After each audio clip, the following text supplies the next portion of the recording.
Assalamualaikum warahmatullahi wabarakatuh. Halo semuanya.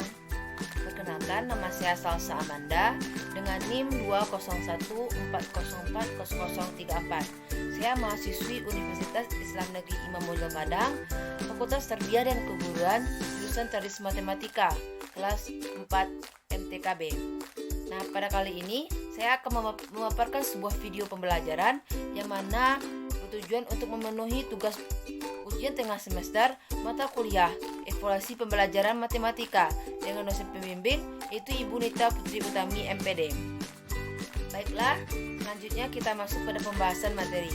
Pada teman-teman semuanya, silakan disimak, dipahami penjelasan dari saya. Jangan lupa like, comment, and subscribe. Baiklah teman-teman, selanjutnya kita masuk pada pembahasan materinya, yang mana pada kali ini terdapat 7 materi yang akan saya bahas. Matematika ini. Yang pertama yaitu tentang hakikat evaluasi. Yang kedua subjek, objek dan teknik evaluasi serta rubrik penskoran. Yang ketiga taksonomi Bloom, alat evaluasi yaitu tes dan non-tes dan skala pengukuran. Yang keempat tujuan instruksional, pengertian, persyaratan dan ciri tes yang baik. Yang kelima validitas dan reliabilitas serta menyusun tes tertulis. Yang keenam kemampuan matematis tingkat rendah. Dan yang ketujuh yaitu kemampuan matematis tingkat tinggi. Baiklah, yang pertama kita akan membahas itu tentang hakikat evaluasi. Yang pertama yaitu pengukuran. Nah, pengertian pengukuran. Secara bahasa, jika diambil dari bahasa Inggris, measurement yang dapat diartikan sebagai kegiatan yang dapat dilakukan untuk mengukur sesuatu. Secara istilah, pengukuran adalah pemberian angka terhadap suatu atribut atau karakteristik tertentu yang dimiliki oleh seseorang, hal atau objek tertentu menurut aturan atau formulasi yang jelas dan disepakati. Adapun pengertian pengukuran menurut para ahli, yang pertama itu menurut Gangelosi dalam Jalis 3. Pengukuran adalah proses pengumpulan data melalui pengamatan empiris. Sedangkan menurut Lord and Novick dalam Suk Silverius 1991, pengukuran adalah suatu prosedur untuk memberikan angka atau biasanya disebut skor kepada suatu sifat atau karakteristik tertentu seseorang sedemikian rupa sehingga mempertahankan hubungan sejatinya antara seseorang dengan orang lain sehubungan dengan sifat yang diukur itu. Dan menurut Asmawi Zainul dan Nohi Nasution mengartikan pengukuran sebagai pemberian angka kepada suatu atribut atau karakteristik tertentu menurut aturan atau formulasi yang jelas. Nah, jadi pengukuran adalah pemberian angka terhadap suatu atribut atau karakteristik tertentu yang dimiliki oleh seseorang, hal atau objek tertentu menurut aturan atau formulasi yang jelas dan disepakati. Pengukuran pendidikan biasanya bersifat kuantitatif, yaitu memerlukan statistika dalam perhitungannya. Nah, di sini ada contoh pengukuran. Contohnya yaitu dalam bidang pendidikan, yaitu mengukur prestasi belajar siswa dengan cara memberikan soal-soal berbentuk tes atau berbentuk tes dan pengolahan hasil jawaban mereka dalam bentuk angka-angka. Itulah prestasi yang dicapai siswa. Pengukuran hasil belajar siswa diperoleh setelah beberapa pokok bahasan dari suatu materi matematika pada semester dilakukan pemberian tes atau dikenal dengan istilah EHB, evaluasi hasil belajar. Hasilnya berupa nilai hasil belajar. Selanjutnya yang kedua itu penilaian. Yang pertama itu pengertian penilaian. Adapun pengertian penilaian menurut para ahli, yang pertama yaitu Peraturan Menteri Pendidikan Nasional atau Permendiknas nomor 20 tahun 2007 menyebutkan bahwa penilaian pendidikan adalah proses pengumpulan dan pengolahan informasi untuk menentukan pencapaian hasil belajar siswa. Penilaian hasil belajar yang dilakukan oleh pendidik menggunakan berbagai teknik penilaian, yaitu berupa tes, observasi, penugasan, baik secara perseorangan ataupun secara kelompok, dan atau bentuk lain yang sesuai dengan karakteristik, kompetensi, dan tingkat perkembangan siswa. Lalu, menurut DPEK yang dikutip Sriadi 2007, penilaian adalah suatu usaha mengumpulkan berbagai informasi secara berkesinambungan dan menyeluruh tentang proses dan hasil belajar yang telah dicapai oleh siswa melalui kegiatan belajar mengajar yang ditetapkan sehingga dapat dijadikan dasar untuk menentukan langkah selanjutnya. Adapun menurut Wand and Brown, penilaian adalah tindakan atau proses untuk menentukan nilai dari sesuatu. Nah, jadi penilaian adalah sebuah proses pengumpulan data untuk menentukan sejauh mana dan dalam hal apa, bagaimana ketercapaian tujuan pendidikan, apa dan bagaimana yang belum tercapai, dan apa yang menjadi penyebabnya, serta apa tindak lanjutnya. Penilaian bersifat kualitatif atau berupa predikat atau pernyataan kualitatif, misalnya sangat baik, baik, cukup, kurang, atau sangat kurang. Adapun tujuan dari penilaian ini. Yang pertama yaitu untuk mengetahui tingkat penguasaan kompetensi dalam sikap, pengetahuan, dan keterampilan yang sudah dan belum dikuasai seorang atau sekelompok peserta didik untuk ditingkatkan dalam pembelajaran remedial dan program pengayaan. Lalu yang kedua itu menetapkan ketuntasan penguasaan kompetensi belajar peserta didik dalam kurun waktu tertentu, yaitu harian, tengah semester, 1 semester, 1 tahun, dan masa studi satuan pendidikan. Yang ketiga itu menetapkan program perbaikan atau pengayaan berdasarkan tingkat penguasaan kompetensi bagi mereka yang diidentifikasikan sebagai peserta didik yang lambat atau cepat dalam proses belajar dan pencapaian hasil belajar. Lalu yang keempat itu memperbaiki proses pembelajaran pada pertemuan semester berikutnya. Adapun fungsi dari penilaian. Penilaian berfungsi mengetahui pencapaian hasil belajar peserta didik. Selain itu, penilaian dapat meningkatkan kemampuan peserta didik dalam belajar. Penilaian dilakukan melalui 3 pendekatan, yaitu penilaian akhir pembelajaran, penilaian untuk pembelajaran, dan penilaian sebagai pembelajaran.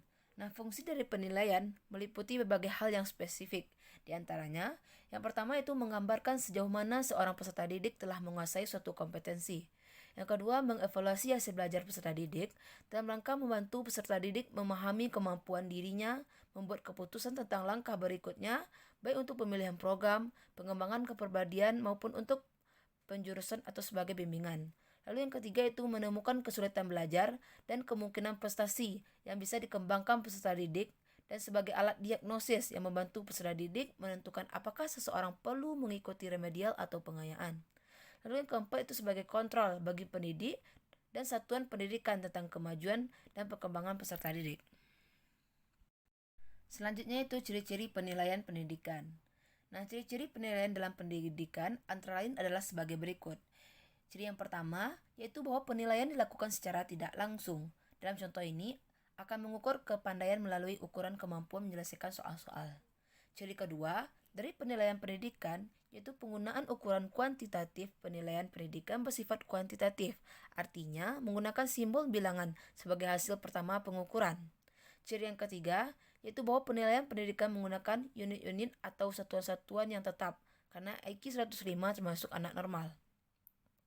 Ciri yang keempat adalah bersifat relatif, artinya tidak sama atau tidak selalu tetap dari satu waktu ke waktu yang lain. Selanjutnya ada teknik penilaian. Ada 7 teknik penilaian yang digunakan untuk tingkat satuan pendidikan dasar sampai dengan menengah, yaitu penilaian. Yang pertama itu teknik penilaian untuk kerja. Nah, teknik penilaian untuk kerja ini adalah penilaian yang dilakukan dengan mengamati peserta didik dalam melakukan sesuatu, menilai ketercapaian kompetensi yang menuntut melakukan tugas tertentu. Penilaian ini merupakan bagian terpadu dari proses pembelajaran matematika dan membantu untuk mengarahkan pembelajaran selanjutnya. Penilaian ini berhubungan dengan tugas seperti membuat tugas struktur mengerjakan soal matematika dalam LKS yang dibagikan kepadanya, mengerjakan soal latihan di kelas, praktik membuat alat peraga di workshop matematika, dan sebagainya. Yang kedua itu teknik penilaian untuk sikap. Dalam proses pembelajaran, objek sikap yang harus dinilai dalam matematika yaitu yang pertama sikap terhadap materi pembelajaran, yang kedua sikap terhadap pengajar atau guru atau dosen, yang ketiga sikap terhadap proses pembelajaran, dan yang keempat sikap yang berkaitan dengan nilai atau norma yang berhubungan dengan suatu mata pelajaran. Teknik penilaian sikap dapat dilakukan dengan beberapa cara, yaitu observasi perilaku, pertanyaan langsung, dan laporan pribadi. Yang ketiga yaitu teknik penilaian tertulis. Teknik penilaian tertulis yang dimaksud adalah penilaian secara tertulis dalam bentuk tes tertulis, di mana tes dan jawabannya diberikan kepada peserta didik dalam bentuk tulisan, dan siswa menjawabnya dalam bentuk menjelaskan secara tertulis, memberi tanda, mewarnai, menggambar, dan sebagainya. Yang keempat itu teknik penilaian proyek. Maksudnya adalah kegiatan penilaian terhadap suatu tugas yang harus diselesaikan dalam waktu tertentu, di mana tugas tersebut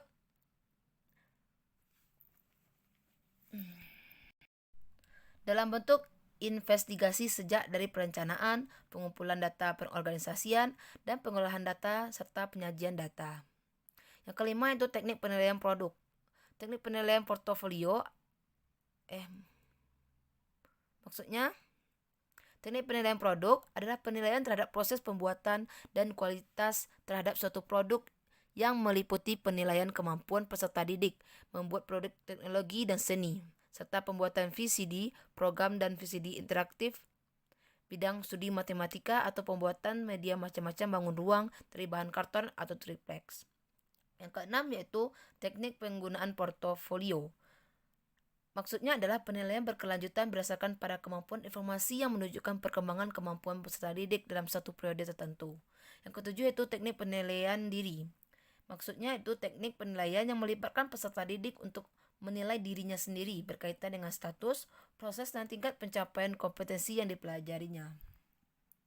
Adapun contoh dari penilaian, yaitu salah satu ciri dari penilai dalam pembelajaran berbasis kompetensi adalah dilakukannya penilaian terhadap pencapaian siswa pada setiap kompetensi dasar dan hasil penilaian dianalisis serta ditindaklanjuti. Nah, rancangan penilaian disusun per kompetensi dasar. Misalnya, dalam satu semester ada 8 kompetensi dasar. Maka sebelum pembelajaran berlangsung, telah disiapkan 8 set rancangan penilaian hasil belajar yang isinya sinkron dengan kegiatan pembelajaran. Untuk mengukur pencapaian kompetensi siswa sebagai pengajar, kita dapat berpedoman pada indikator pencapaian kompetensi yang dikembangkan sebagai tolak ukurnya. Nah, kita dituntut membuat instrumen penilaian yang mengacu pada tiap indikator ini. Bentuk instrumen penilaian yaitu pertanyaan lisan, soal efektif, soal uraian, soal isian, soal dengan jawaban singkat, dan lain-lainnya. Selanjutnya kita masuk pada evaluasi. Yang pertama itu pengertian evaluasi. Nah, di sini ada pengertian evaluasi menurut para ahli. Menurut Grant tahun 1985, dalam Jali 2008, evaluasi adalah suatu proses yang sistematis untuk menentukan atau membuat keputusan sampai sejauh mana tujuan program telah dicapai. Adapun menurut Wiersma dan George, evaluasi adalah suatu proses yang mencakup pengukuran dan testing yang juga berisi pengambilan keputusan tentang nilai. Adapun menurut Bloom yang dikutip Silverius, evaluasi adalah sebagai pengumpulan kenyataan secara sistematis untuk menetapkan apakah dalam kenyataannya terjadi perubahan dalam diri pribadi siswa. Adapun menurut Davis, evaluasi adalah sebagai suatu proses yang berhubungan dengan pembelajaran yang meliputi tujuan, kegiatan, keputusan, unjuk kerja proses, orang maupun objek. Dan terakhir, adapun menurut Wen and Brown yang dikutip Nurkancana 1986, evaluasi merupakan suatu proses untuk menentukan nilai dari sesuatu. Nah, dari beberapa definisi di atas, maka dapat disimpulkan bahwa evaluasi adalah kegiatan terencana untuk mengukur, menilai, dan keberhasilan sesuatu program. Evaluasi merupakan cara terbaik untuk menguji efektivitas dan produktivitas. Selanjutnya itu prinsip-prinsip evaluasi. Prinsip-prinsip evaluasi meliputi yang pertama itu prinsip keterpaduan. Nah, prinsip keterpaduan dalam evaluasi karena evaluasi merupakan komponen integral dalam program pengajaran. Evaluasi tidak dapat berdiri sendiri dalam pelaksanaannya. Bagaimana mau mengevaluasi kalau tidak jelas keberadaan tujuan, materi, dan metode pengajaran dalam suatu proses pelaksanaan pembelajaran. Yang kedua yaitu prinsip keterlibatan siswa, yaitu berkaitan erat dengan metode belajar seperti cara belajar siswa aktif atau CBSA, metode diskusi kelompok, metode discovery, metode inquiry, pembelajaran aktif yang menuntut keterlibatan siswa secara aktif. Siswa merasakan evaluasi terhadap kegiatannya sebagai suatu kebutuhan mutlak. Yang ketiga itu prinsip koherensi.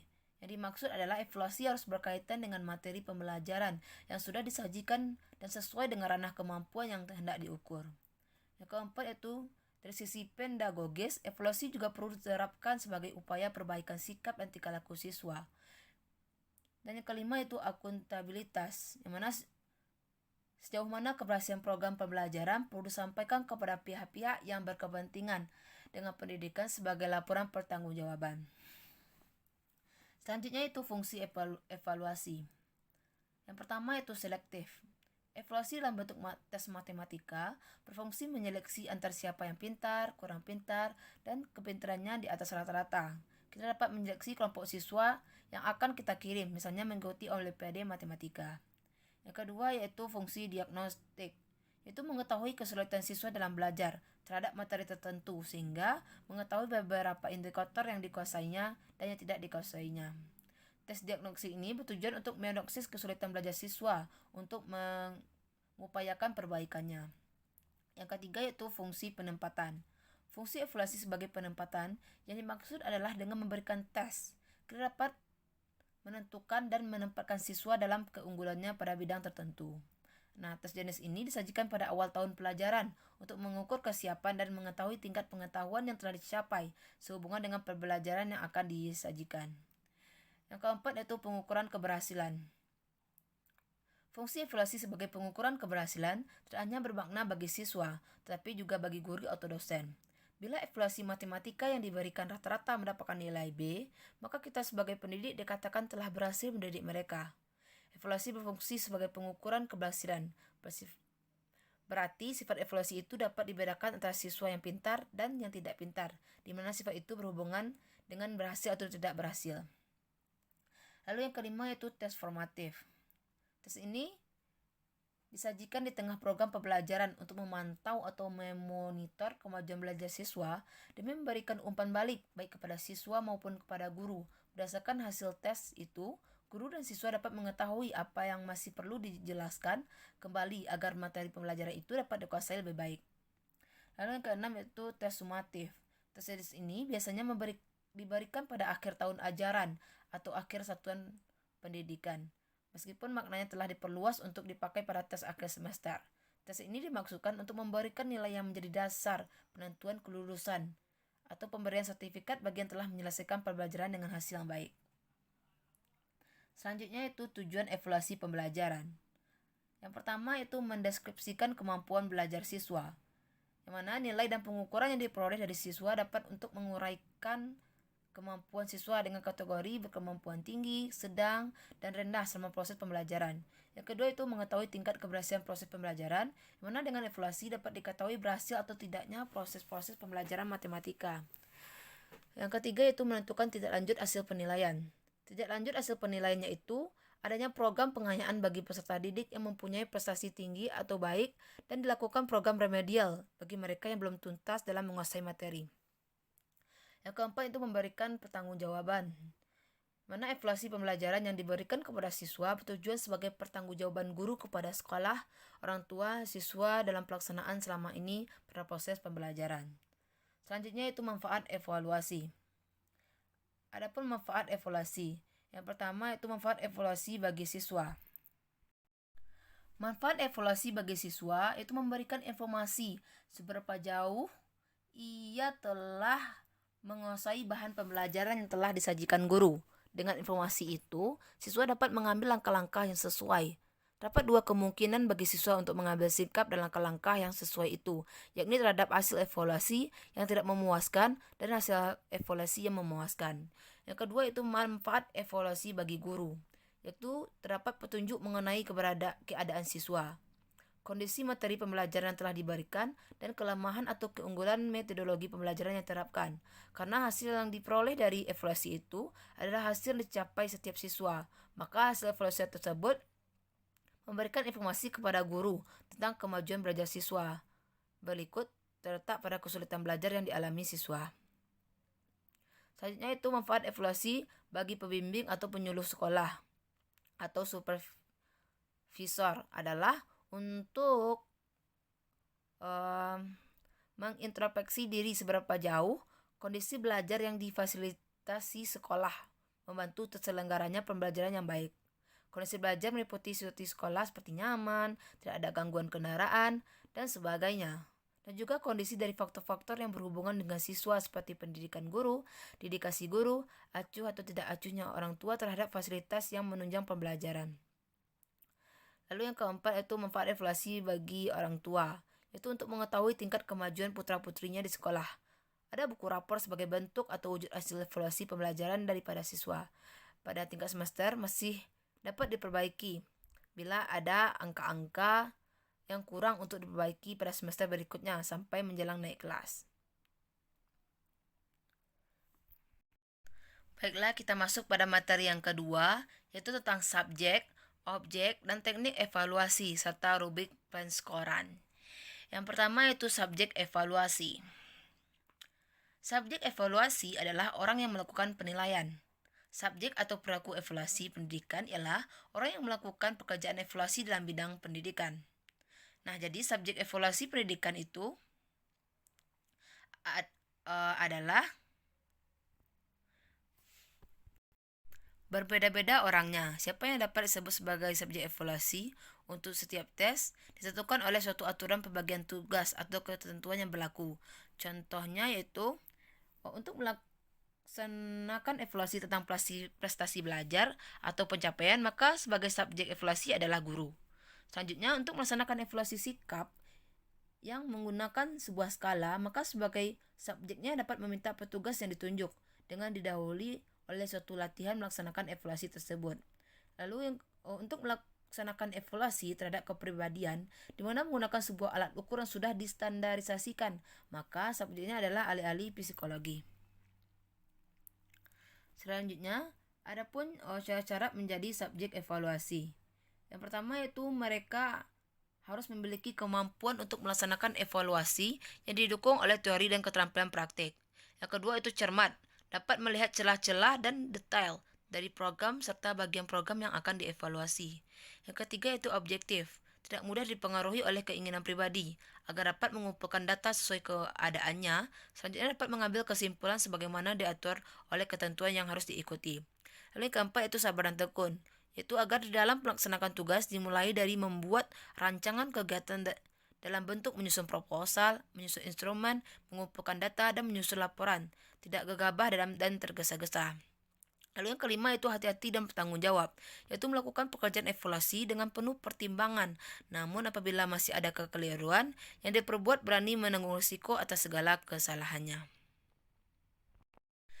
Selanjutnya yaitu objek evaluasi.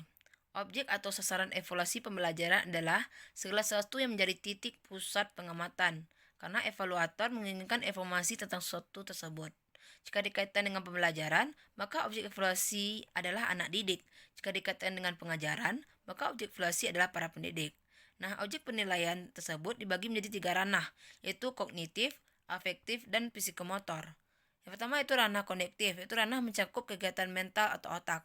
Yang kedua itu ranah afektif, itu ranah yang berkenaan dengan sikap dan nilai. Dan yang ketiga itu ranah psikomotorik, ranah yang berkaitan dengan keterampilan. Ranah kognitif, yang pertama kita bahas itu ranah kognitif. Dalam ranah kognitif terdapat 6 jenjang proses berpikir. Yang pertama yaitu pengetahuan atau hafalan atau ingatan atau knowledge adalah kemampuan seseorang untuk mengingat-ingat kembali atau mengenali kembali tentang nama, istilah, ide, gejala, rumus-rumus, dan sebagainya tanpa mengharapkan kemampuan untuk menggunakannya. Lalu yang kedua itu pemahaman atau comprehension adalah kemampuan seseorang untuk mengerti atau memahami sesuatu setelah sesuatu itu diketahui dan diingat. Nah, seorang peserta didik dikatakan memahami sesuatu apabila ia dapat memberikan penjelasan atau memberi uraian yang lebih rinci tentang hal itu dengan menggunakan kata-katanya sendiri. Yang ketiga yaitu penerapan atau application, adalah kesanggupan seseorang untuk menerapkan atau menggunakan ide-ide umum, tata cara maupun metode-metode, prinsip-prinsip, rumus-rumus, teori-teori, dan sebagainya dalam situasi yang baru dan konkret.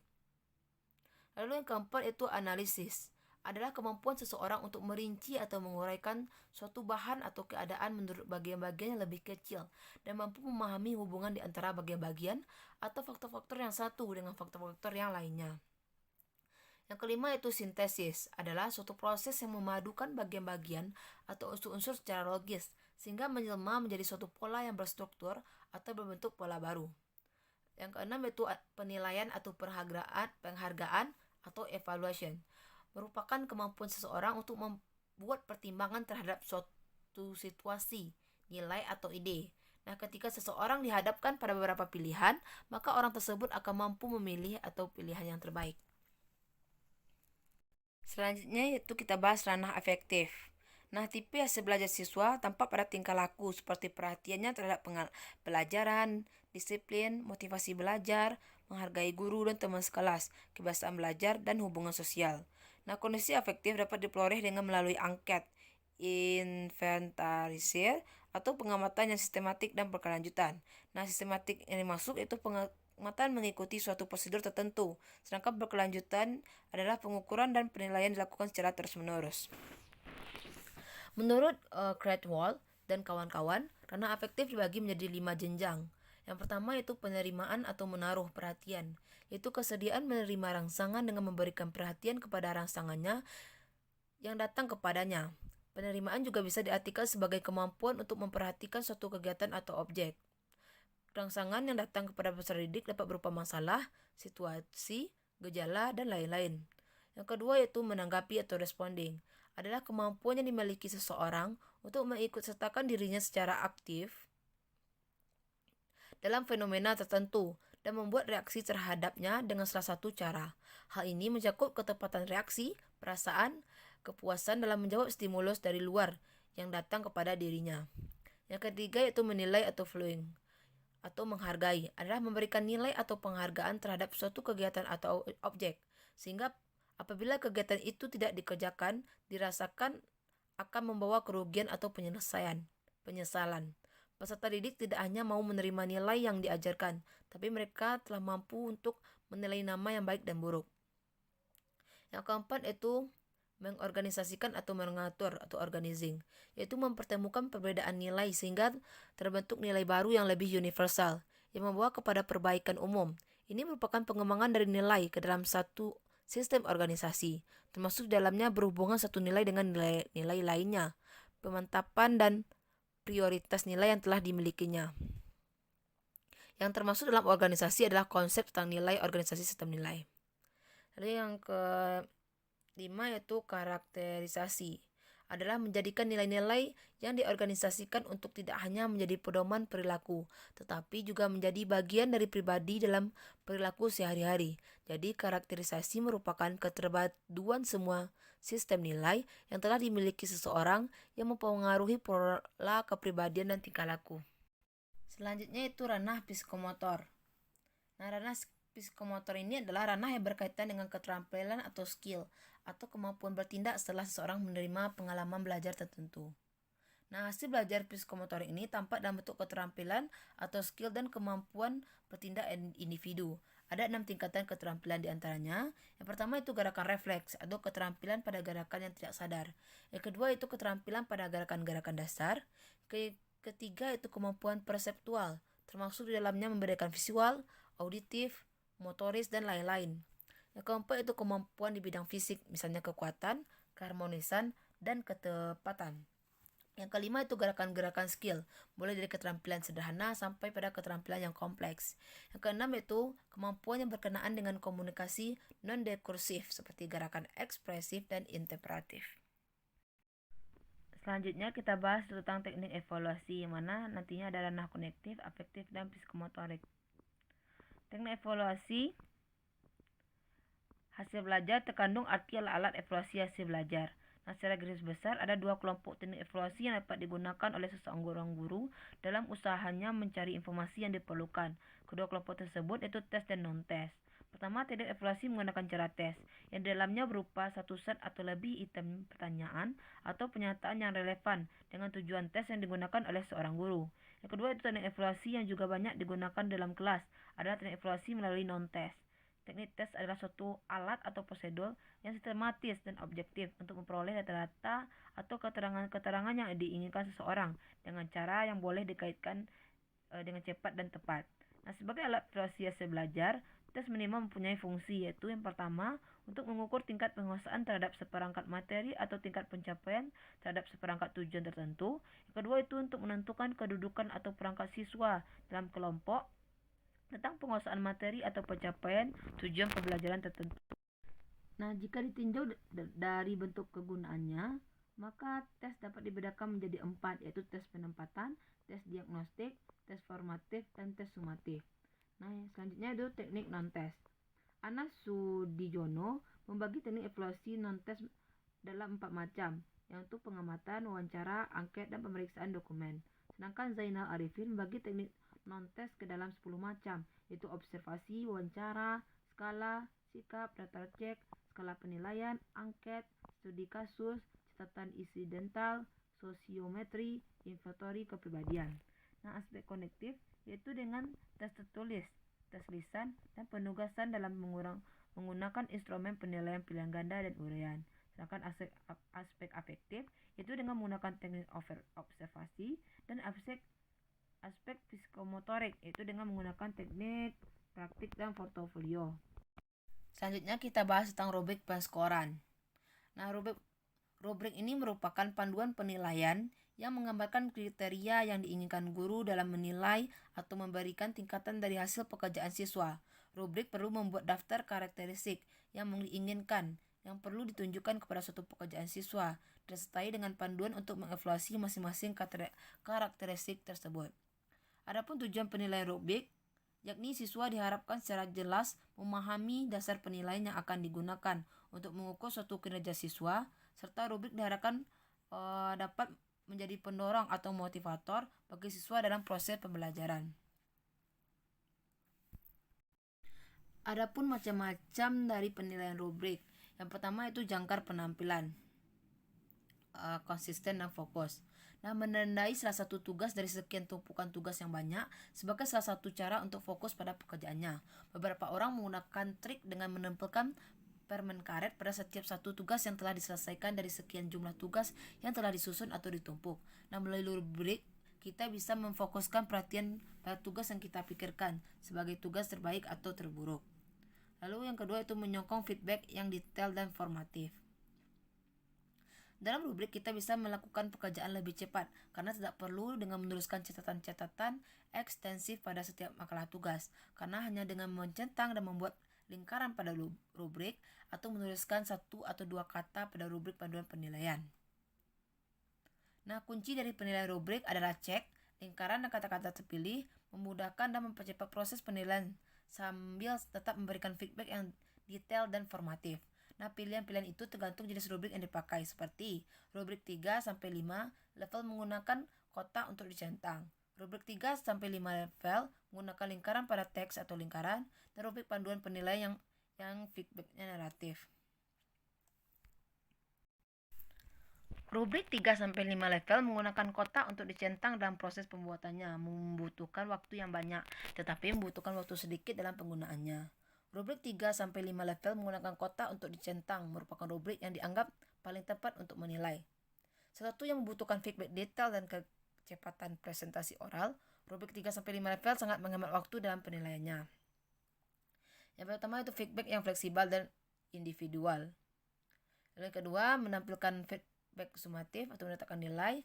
Yang ketiga itu menampilkan feedback menilai metode pengajaran sendiri. Dan yang keempat itu langkah pengembangan rubrik. Dalam pengembangan rubrik perlu diperhatikan beberapa langkah. Donna Sprika dan Ellen B. Smith menyebutkan bahwa langkah-langkah pengembangan rubrik adalah sebagai berikut. Yang pertama yaitu menentukan konsep keterampilan atau kinerja yang akan diskema. Yang kedua itu merumuskan atau mendefinisikan dan menentukan urutan konsep atau keterampilan yang akan di-asesmen ke dalam rumusan atau definisi yang menggambarkan aspek kognitif dan aspek kinerja. Yang ketiga itu menentukan konsep atau keterampilan yang terpenting dalam tugas yang harus di-asesmen. Yang keempat itu menentukan skala yang akan di-asesmen. Yang kelima itu mendeskripsikan kinerja, mulai dari yang diharapkan sampai dengan kinerja yang tidak diharapkan atau secara gradual. Deskripsi konsep atau keterampilan kinerja tersebut dapat diikuti dengan memberikan angka pada setiap gradasi atau memberikan deskripsi gradasi. Nah, yang keenam yaitu melakukan uji coba dengan membandingkan kinerja atau hasil kerja dengan rubrik yang telah dikembangkan. Yang ketujuh yaitu berdasarkan hasil penilaian terhadap kinerja atau hasil kerja dari uji coba tersebut, kemudian dilakukan revisi terhadap deskripsi kinerja maupun konsep dan keterampilan yang akan di-asesmen. Yang ke-8 itu memikirkan kembali tentang skala yang digunakan, dan yang ke-9 itu merevisi skala yang digunakan. Baiklah, kita masuk pada materi selanjutnya, itu materi ketiga tentang taksonomi Bloom, alat evaluasi, tes dan non-tes, dan skala pengukuran. Yang pertama itu taksonomi Bloom. Secara etimologi, kata taksonomi berasal dari bahasa Yunani, yaitu taksis dan nomos. Taksis berarti pengaturan atau divisi, dan nomos berarti hukum. Nah, secara etimologi, taksonomi dapat diartikan sebagai hukum yang mengatur sesuatu. Taksonomi dapat diartikan sebagai pengelompokan suatu hal berdasarkan hierarki atau tingkatan tertentu. Jadi, taksonomi Bloom adalah suatu kerangka untuk mengklasifikasikan pernyataan-pernyataan yang digunakan untuk memprediksi kemampuan peserta didik dalam belajar sebagai hasil dari kegiatan pembelajaran. Nah, taksonomi Bloom ini memiliki 3 ranah, yaitu yang pertama ranah kognitif, ranah afektif, dan ranah psikomotor. Ranah konektif ini yaitu mencakup ingatan atau pengenalan terhadap fakta-fakta tertentu, pola-pola prosedural, dan konsep-konsep yang membuahkan perkembangan kemampuan dan skill intelektual.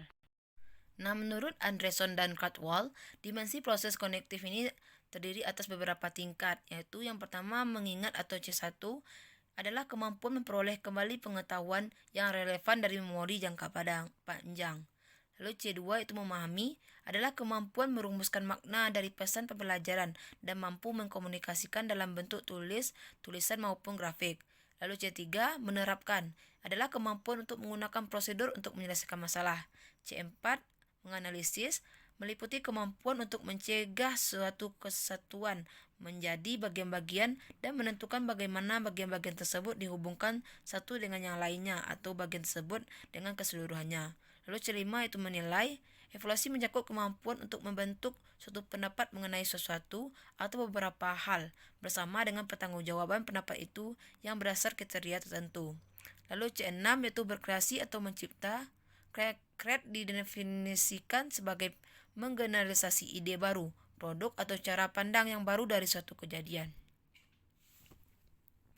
Adapun kata-kata operasional ranah konektif dapat teman-teman lihat pada PPT yang telah saya sajikan. Selanjutnya yaitu ranah afektif, yaitu ranah yang berkaitan dengan perkembangan perasaan, sikap, nilai, dan emosi.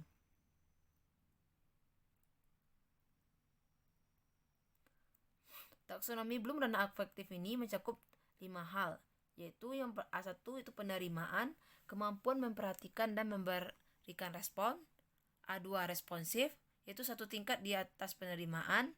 Lalu A3 nilai atau pentingnya kita terikatkan daripada objek. A4 organisasi, itu mengacu pada penyatuan nilai. Dan A5 itu karakteristik, adalah karakter dan daya hidup seseorang. Adapun kata kerja operasional ranah afektif dapat teman-teman lihat pada PPT yang telah saya sajikan. Lalu selanjutnya yaitu ranah psikomotorik, yang mana ranah psikomotorik ini ranah yang berkaitan dengan kegiatan-kegiatan manipulatif atau keterampilan motorik. Ada 5 kategori dalam ranah psikomotorik, mulai dari tingkat yang sederhana hingga tingkat yang rumit, yaitu P1 peniruan terjadi ketika siswa mengamati suatu gerakan, mulai memberi respon serupa dengan yang diamati. Lalu P2 manipulasi, menekankan perkembangan kemampuan mengikuti pengarahan, penampilan, gerakan-gerakan pilihan yang menetapkan suatu penampilan melalui latihan. Lalu P3 ketetapan, yaitu memerlukan kecermatan, proporsi, dan kepastian yang lebih tinggi dalam penampilan.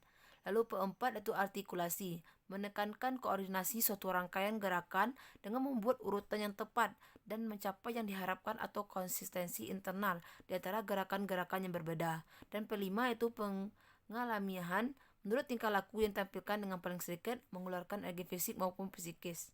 Gerakannya dilakukan secara rutin. Pengalamiahan ini merupakan tingkat kemampuan tertinggi dalam domain psikomotorik. Adapun kata kerja operasional ranah psikomotorik dapat teman-teman lihat pada PPT yang telah saya sajikan ini.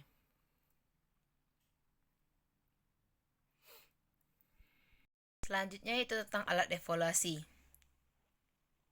Instrumen penilaian hasil belajar dapat diartikan sebagai alat yang digunakan dalam kegiatan penilaian hasil belajar. Instrumen penilaian hasil belajar adalah alat ukur yang digunakan dalam rangka kegiatan mengumpulkan dan mengolah informasi untuk menentukan pencapaian hasil belajar peserta didik. Nah, sedangkan instrumen evaluasi pelajaran matematika merupakan alat ukur yang dipakai dalam pembelajaran matematika, yaitu untuk menilai dan mengevaluasi sampai sejauh mana proses pembelajaran matematika mencapai sasarannya. Menurut standar penilaian pendidikan, kegiatan guru dalam menilai hasil belajar yang dikaitkan dengan instrumen dan teknik penilaian hasil belajar sebagai berikut. Yang pertama itu mengembangkan indikator pencapaian kompetensi dasar dan memilih teknik penilaian sesuai pada saat menyusun silabus mata pelajaran. Kedua itu mengembangkan instrumen dan pedoman penilaian sesuai dengan bentuk dan teknik penilaian yang dipilih. Yang ketiga itu melaksanakan tes, pengamatan, penugasan, dan atau bentuk lain yang diperlukan. Pengelompokan alat ukur atas dasar prosedur pengumpulan datanya terbagi menjadi dua kelompok, yaitu tes dan non-tes. Yang pertama itu alat evaluasi tes. Menurut Suharsimi Arikonto, tes adalah alat atau prosedur yang digunakan untuk mengetahui atau mengukur sesuatu dalam suasana dengan cara dan aturan-aturan yang sudah ditentukan. Tes diartikan sebagai alat dan memiliki prosedur sistematis yang dipergunakan untuk mengukur dan menilai suatu pengetahuan atau penugasan penguasaan objek ukur terhadap seperangkat konten dan materi tertentu. Ada ciri-ciri tes yang baik, yaitu valid, tesnya tepat dalam mengukur, reliabel atau tepat, tesnya tetap dalam mengukur, dan objektif, penilaiannya tidak berubah, praktikabilitas, dan ekonomis. Nah, adapun fungsi dari tes. Yang pertama yaitu alat untuk mengukur prestasi, yakni tingkat perkembangan atau kemajuan yang telah dicapai siswa. Kedua itu upaya perbaikan kualitas pembelajaran seperti tes penempatan, tes diagnostik, dan tes formatif. Ketiga itu sebagai motivator dalam pembelajaran. Untuk itu pentingnya umpan balik. Yang keempat itu persyaratan untuk melanjutkan ke jenjang yang lebih tinggi. Nah, selanjutnya penggolongan atau jenis-jenis alat evaluasi tes. Yang pertama itu menurut sifatnya, tes dapat dikelompokkan menjadi tes verbal dan tes nonverbal. Kedua itu penggolongan tes atas atau dasar efek atau pengaruhnya. Tes dapat diklasifikasikan menjadi tes awal atau pretest dan tes akhir atau post-test. Lalu berdasarkan aspek psikis, tes terbagi menjadi atas 5 golongan, yaitu tes inteligensi, tes kemampuan, tes sikap, tes kepribadian, dan tes hasil belajar. Lalu yang keempat yaitu penggolongan tes berdasarkan jumlah peserta yang mengikuti tes, yaitu tes individu dan tes kelompok. Yang kelima itu menurut pembuatannya, tes dapat dikelompokkan menjadi tes standar dan tes buatan guru. Dan yang keenam, menurut bentuk soalnya, tes dapat dikelompokkan menjadi tes uraian dan tes objektif. Nah, selanjutnya itu tes objektif. Tes objektif ini adalah pengukuran yang berdasarkan pada penilaian kemampuan siswa. Dengan soal, jelaskanlah jawaban yang benar atas salahnya soal dengan bobot nilai yang tetap. Dalam tes ini, subjektivitas guru ketika melakukan pemberian nilai tidak ikut ambil bagian atau ikut berpengaruh. Nah, Nohi dan kawan-kawan membagi tes objektif atas 3 bagian, yaitu pilihan ganda, menjodohkan, dan benar salah. Lalu Suke Silverius membagi tes atas uraian dan pilihan. Tes uraian ini terbagi atas non-objektif dan uraian objektif. Nah, tes pilihan terbagi atas pilihan alternatif, pilihan ganda, dan menjodohkan. Tes pilihan alternatif ini terdiri atas benar salah dan ya tidak. Selanjutnya, tes pilihan ganda menurut wujudnya terdiri atas selanjutnya, pilihan ganda terdiri atas pilihan ganda menurut wujud, jawabannya, dan menurut wujud soalnya. Jenis pilihan ganda menurut wujud, jawabannya terdiri atas pilihan jawaban yang benar, jawaban yang paling tepat atau baik, banyak jawaban yang benar, pertanyaan yang tidak lengkap atau jawaban sebagai isian, jawaban atas pertanyaan, pengecualian atau negatif, dan jawaban terpadu atau pilihan kompleks. Sedangkan jenis pilihan ganda menurut wujud soalnya terdiri atas melengkapi, analisis hubungan antar hal, melengkapi pilihan ganda, analisis kasus, pemakaian diagram atau tabel atau gambar dan grafik. Lalu tes pilihan menjodohkan terdiri atas tes sempurna dan tak sempurna. Selanjutnya tes berstruktur. Tes berstruktur ini artinya alat pengukur yang disusun berbentuk. Tes ini dapat berfungsi sebagai alat sampai sejauh mana peserta didik dapat menganalisis materi yang disampaikan guru dan menyampaikan pendapatnya.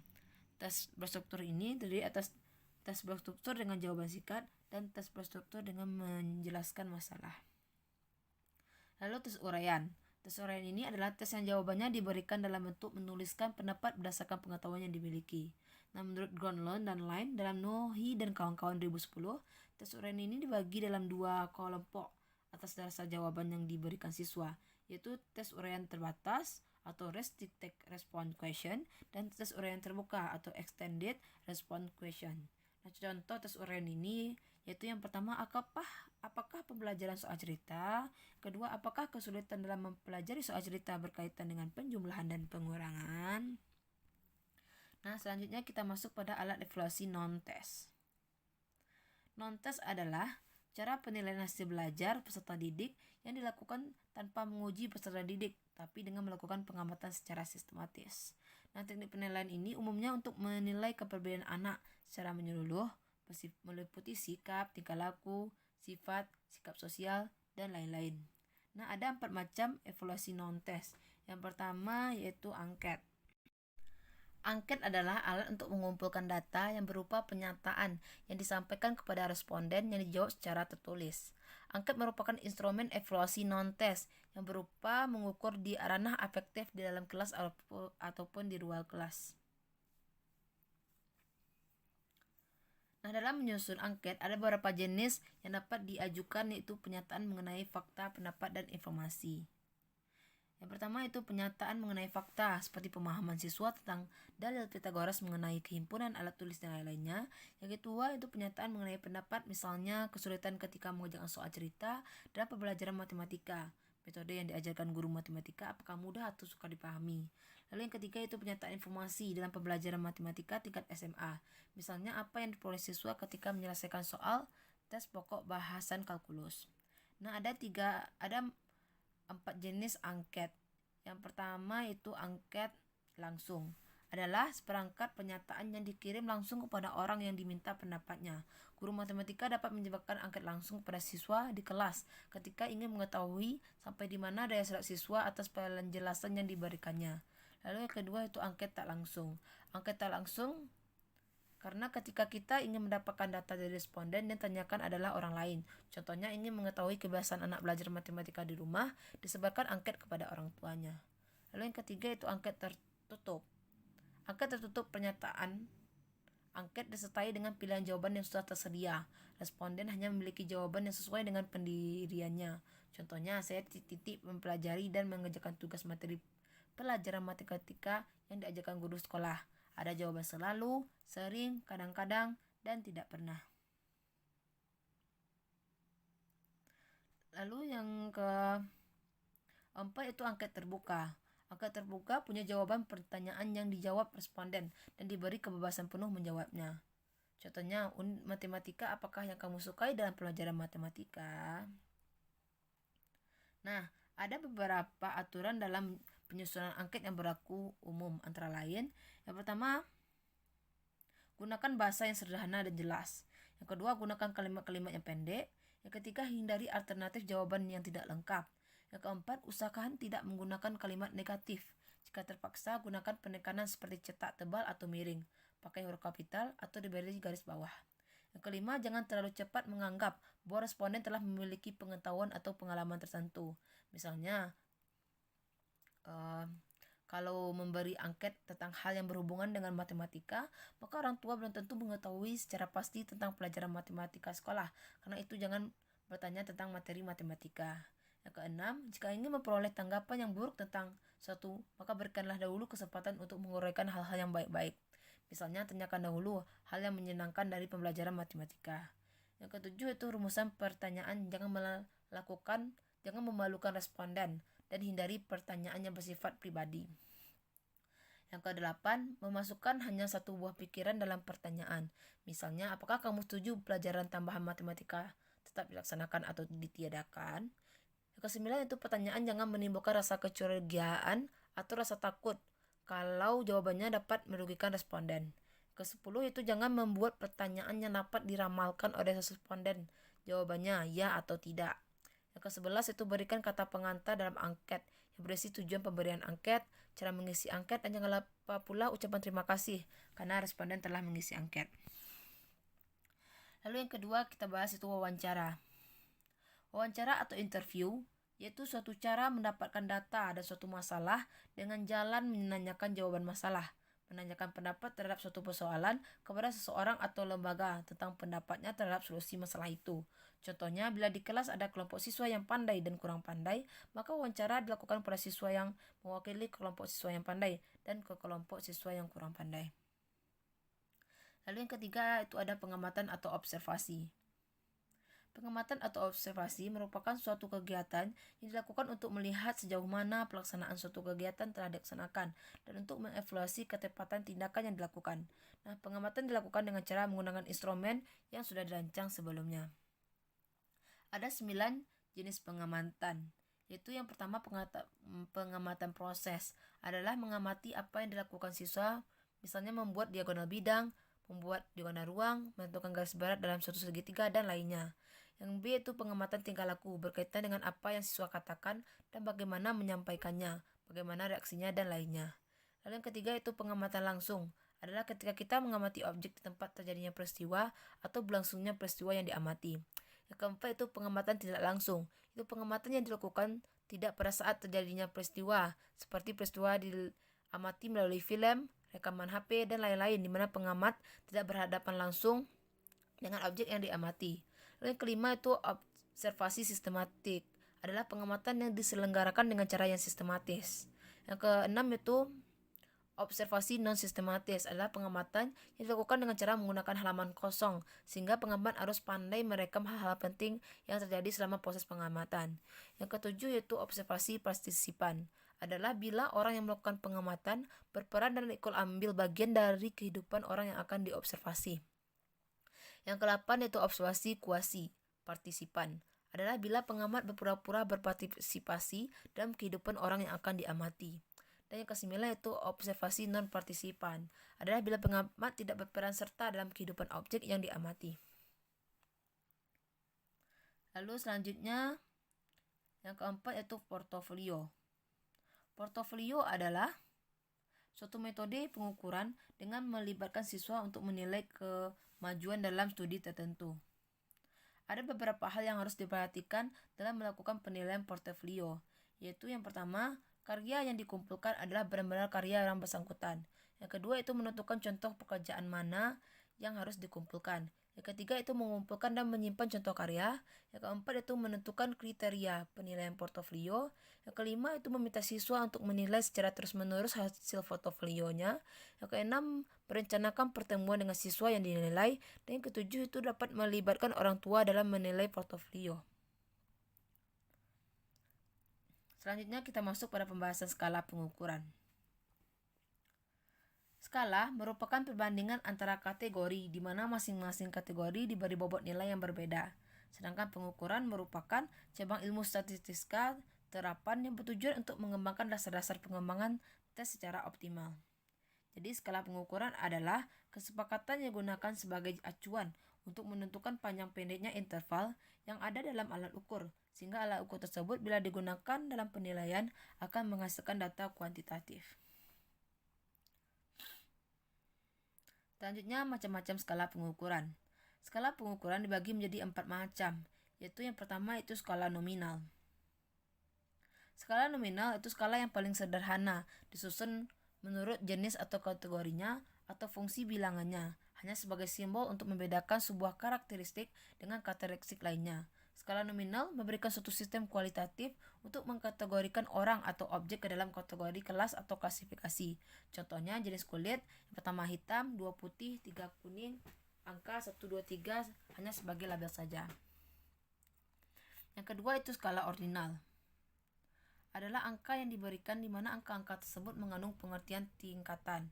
Skala nominal digunakan untuk mengurutkan objek dari yang terendah ke tertinggi atau sebaliknya. Skala ini tidak memberikan nilai absolut terhadap objek, tetapi hanya memberikan urutan ranking saja. Contohnya urutan siswa dalam kelas berdasarkan tinggi badan, mulai dari paling tinggi ke rendah. Siswa dengan badan tertinggi diberi urutan ke-1, kemudian bawahnya diberi urutan kedua, dan seterusnya. Yang ketiga yaitu skala interval. Skala interval itu dapat memberikan informasi yang lebih dibandingkan dengan skala nominal dan skala ordinal. Skala pengukuran interval ini benar-benar merupakan angka-angka yang dapat dipergunakan dalam operasi matematika. Dalam data interval dapat dioperasikan dengan hasil hitungan. Lalu yang keempat yaitu skala rasio. Skala rasio memiliki interval yang sama antara satu angka dengan angka lainnya dan digunakan untuk mengukur variabel tertentu. Data rasio adalah data di mana antara interval yang satu dengan yang lainnya mempunyai jarak yang sama dan mempunyai nilai nol yang tetap. Adapun pengukuran skala sikap juga memiliki beberapa jenis, yaitu yang pertama itu skala Likert. Digunakan untuk mengukur sikap, pendapat, dan persepsi dari seseorang atau sekelompok orang tertentu, suatu gejala dan atau fenomena pendidikan. Lalu yang kedua itu skala Goodman, di mana skala pengukuran ini dengan tipe didapat jawaban yang tegas, yaitu benar salah, pernah tidak pernah, ya tidak. Skala ini dapat dibuat dalam bentuk centang maupun pilihan ganda. Lalu itu skala skematik diferensial, di mana skala ini digunakan untuk mengukur sikap, tapi bentuknya tidak pilihan ganda dan tidak centang, tetapi bersusun dalam satu garis kontinum yang jawabannya sangat positif terletak di bagian kanan garis, sedangkan jawabannya sangat negatif terletak di bagian kiri garis atau sebaliknya. Lalu yang keempat yaitu skala Thurston, di mana skala yang disusun dengan memilih butir berbentuk skala interval. Setiap butir memiliki kunci skor yang bila disusun, kunci skor ini menghasilkan nilai yang berjarak sama. Selanjutnya kita masuk pada pembahasan materi yang keempat, yaitu tujuan instruksional, pengertian, persyaratan, dan ciri-ciri tes yang baik. Yang A yaitu tujuan instruksional. Nah, tujuan instruksional merupakan penjabaran dari tujuan pendidikan dalam sistem pendidikan. Secara nasional, tujuan pendidikan tercantum dalam pembukaan Undang-Undang Dasar 1945, yakni mencerdaskan kehidupan bangsa. Adapun tujuan tertentu memberikan arah pada usaha para pengelola pendidikan dalam berbagai taraf pelaksanaannya. Nah, berkaitan dengan penentuan tujuan pendidikan yang perlu dibedakan antara penggolongan pendidikan pada taraf. Yang pertama yaitu organisasi makro. Sistem pendidikan sekolah pada taraf nasional dengan penjabaran dalam jenjang-jenjang dan jenis-jenis pendidikan sekolah yang semuanya harus menuju ke pencapaian tujuan pendidikan nasional sesuai dengan program pendidikan masing-masing. Yang kedua itu organisasi meso. Pengaturan program pendidikan di sekolah tertentu sesuai dengan ciri-ciri khas jenjang tertentu dan jenis pendidikan yang dikelola sekolah itu. Yang ketiga, organisasi mikro. Perencanaan dan pelaksanaan suatu proses belajar mengajar tertentu dalam kelas yang diperuntukkan kelompok siswa tertentu. Tujuan instruksional ternyata masuk ke dalam organisasi mikro karena mencakup kesatuan bidang studi tertentu yang menjadi pokok bahasan. Dari beberapa tulisan di atas, ada beberapa definisi yang disampaikan oleh beberapa tokoh seperti Robert F. Wagner yang mendefinisikan tujuan instruksional ini sebagai tujuan perilaku yang hendak dicapai atau yang dapat dikerjakan oleh siswa sesuai kompetensi. Mengetahui beberapa fungsi definisi tujuan instruksional yang dimukakan dari beberapa tokoh, kita dapat mengambil beberapa manfaat, yaitu yang pertama, kita dapat menentukan tujuan proses belajar mengajar, yang kedua itu menentukan persyaratan awal instruksional, yang ketiga itu merancang strategi instruksional, yang keempat memilih media pembelajaran, yang kelima menyusun instrumen tes sebagai evaluasi belajar, dan yang keenam melakukan tindakan perbaikan pembelajaran. Dalam proses belajar mengajar, tujuan instruksional ini dapat dibagi menjadi dua, yaitu tujuan instruksional umum yang menggariskan hasil belajar di aneka bidang studi yang harus dicapai. Tujuan instruksional ini dapat dibedakan menjadi tujuan instruksional umum atau TIU dan tujuan instruksional khusus. Menurut Gronlund dan dalam Harjanto 2008, tujuan instruksional umum adalah hasil belajar yang diharapkan, yang dinyatakan secara umum dan berpedoman pada perubahan tingkah laku dalam kelas instruksional yang telah ditentukan.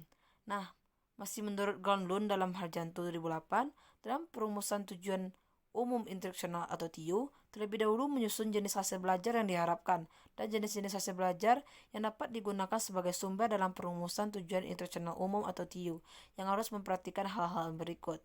Yang pertama itu mencakup tujuan yang diharapkan secara umum tentang apa yang dapat dicapai dalam proses pengajaran dalam satu waktu tertentu.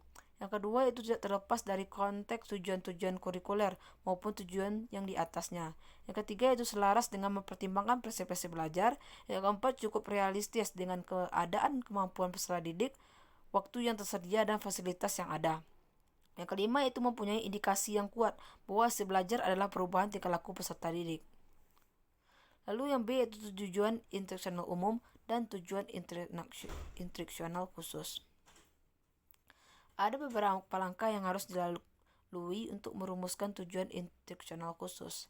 Yang pertama itu usahakan menggunakan kata-kata yang menuntut siswa berbuat sesuatu yang menampakkan hasil belajarnya dan sekaligus menunjukkan jenis perilaku atau behavioral aspect. Yang kedua itu perlu dijelaskan terhadap apa siswa harus melakukan sesuatu atau sesi. Ini pun perlu dijelaskan supaya spesifik mungkin. Yang ketiga itu perlu dijelaskan persyaratan yang berlaku bila siswa akan melakukan sesuatu sesuai dengan tujuan instruksional khusus.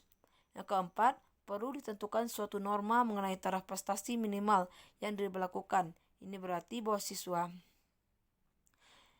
selanjutnya, menurut Briso, maka dalam Harjanto 2008, tujuan instruksional khusus atau TIK adalah pernyataan yang menjelaskan rencana-rencana.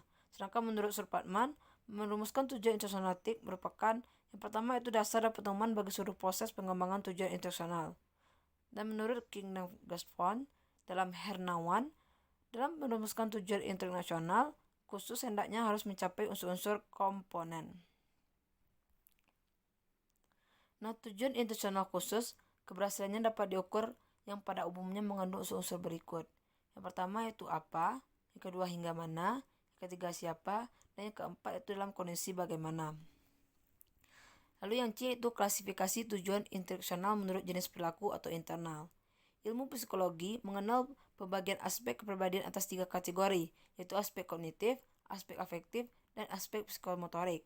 Aspek kognitif yang mencakup pengetahuan serta pemahaman, aspek afektif yang mencakup perasaan, minat, motivasi, sikap kehendak, serta nilai dan aspek psikomotorik yang mencakup pengamatan dan segala gerak motorik.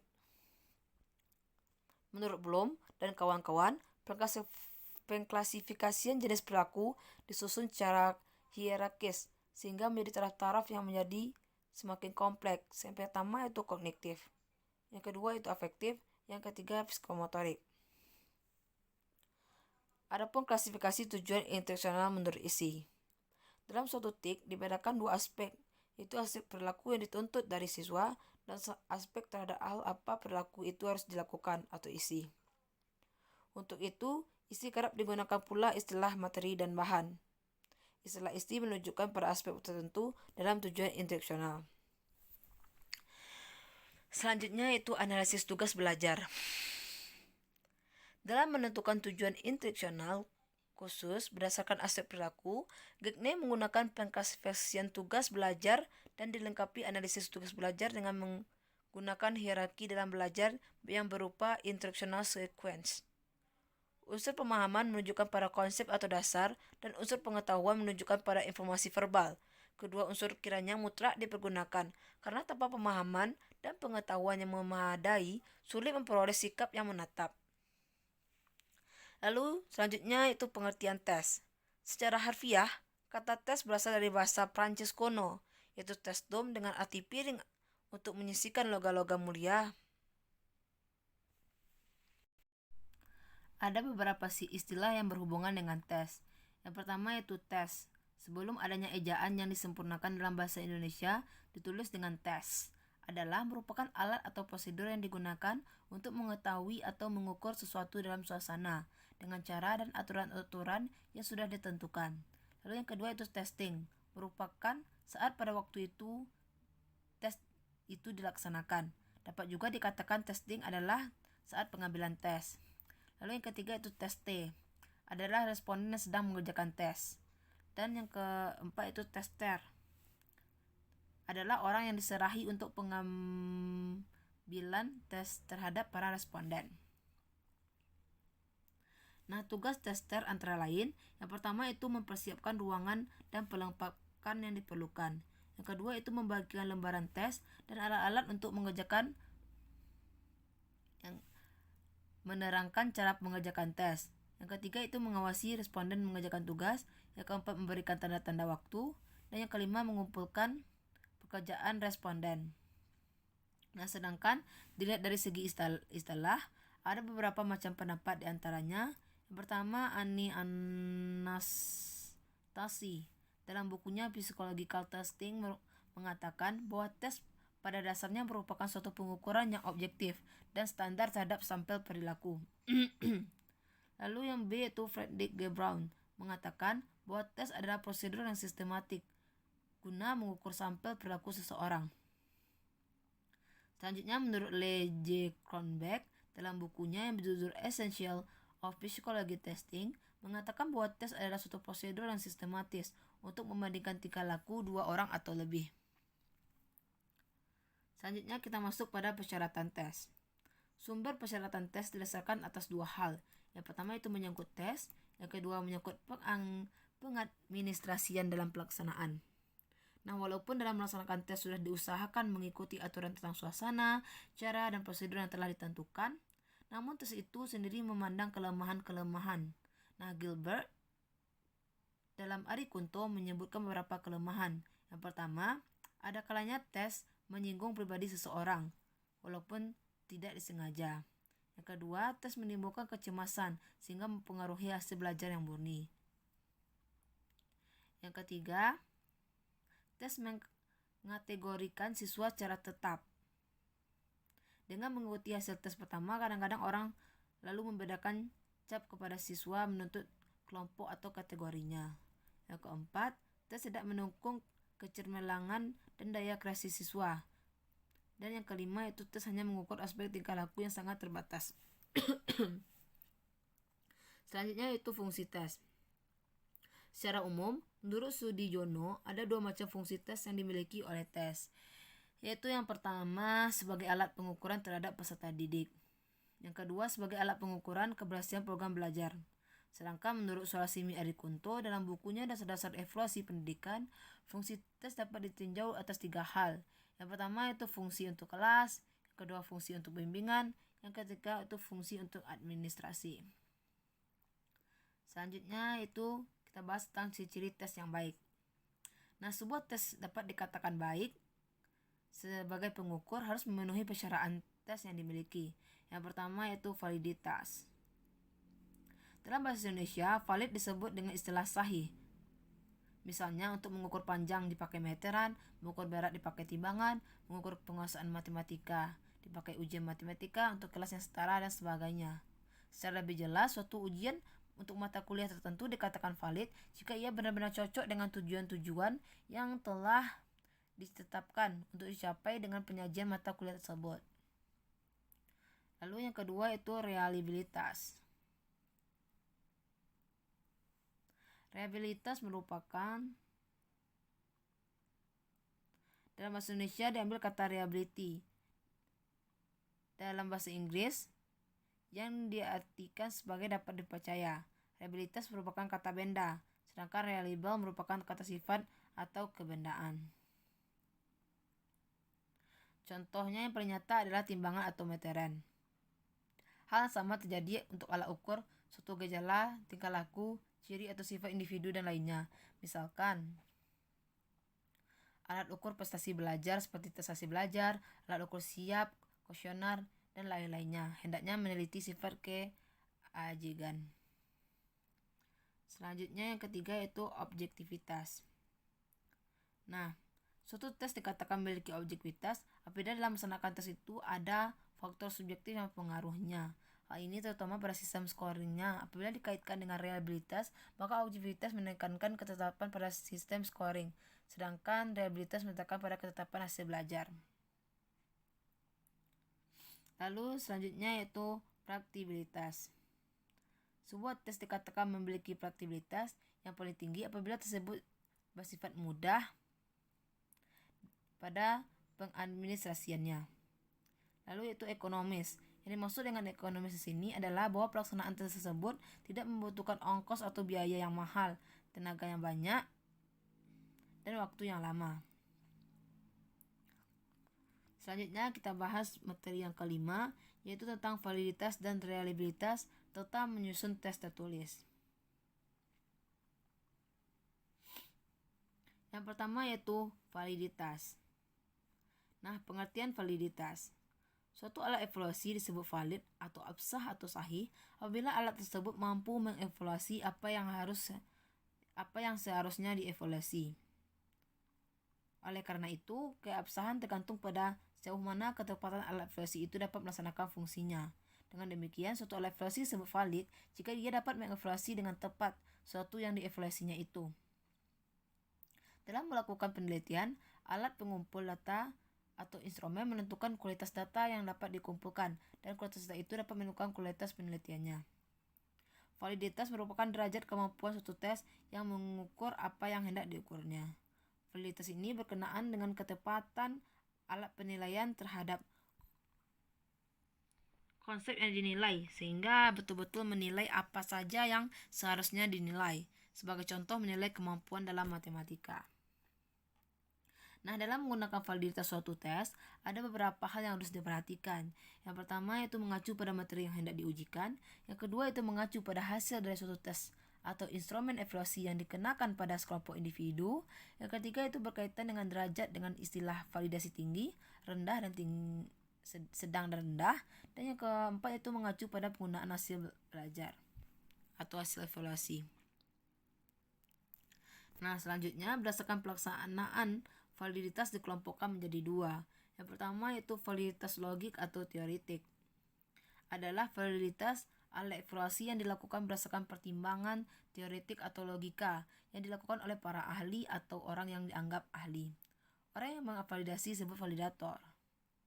Nah, ada 3 macam yang termasuk dalam validitas teoretik ini, yaitu validasi isi, validasi konstruk,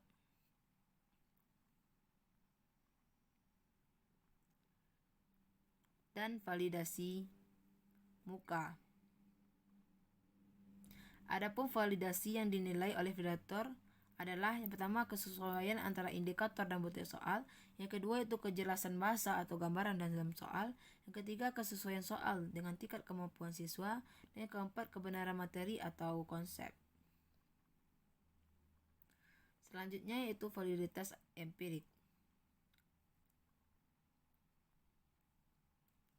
Validitas empiris adalah validitas yang ditentukan berdasarkan kriteria, baik kriteria internal maupun kriteria eksternal. Nah, kriteria internal ini adalah suatu tes atau instrumen itu sendiri yang menjadi kriteria. Dapat dicontohkan adalah validitas butir dan dalamnya berusaha untuk menganalisis apakah ada kesesuaian antara skor butir dengan skor total instrumen, berarti yang dijadikan kriteria adalah instrumen itu sendiri. Sedangkan kriteria eksternal yaitu hasil ukur instrumen atau tes lain di luar instrumen yang menjadi kriteria. Contohnya validitas prediktif atau ramalan dan validitas konkluen atau bandingan.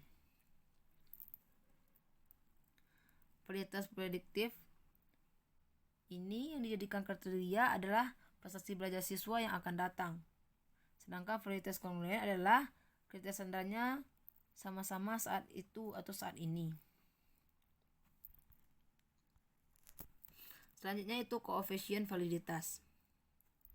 Cara menentukan tingkat atau indeks validitas kriterium ini adalah dengan menghitung koefisien korelasi antara alat evaluasi yang akan diketahui validitasnya dengan alat ukur lain yang telah dilaksanakan dan diasumsi memiliki validitas yang tinggi atau baik, sehingga hasil evaluasi yang digunakan sebagai kriterium itu telah mencerminkan kemampuan siswa sebenarnya.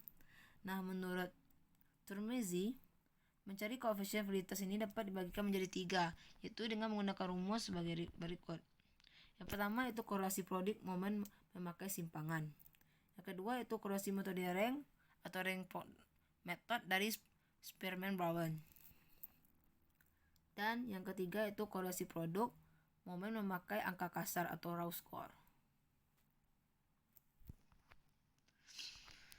Nah, selanjutnya kita masuk pada reliabilitas.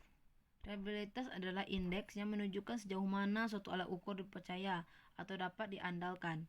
Reliabilitas mengacu pada keajegan hasil evaluasi, yakni konsistensi skor atau test skor dari masa ke masa. Nah, makna reliabilitas dapat diklasifikasikan dengan memperhatikan hal berikut. Yang pertama, reliabilitas mengacu pada hasil yang diperoleh.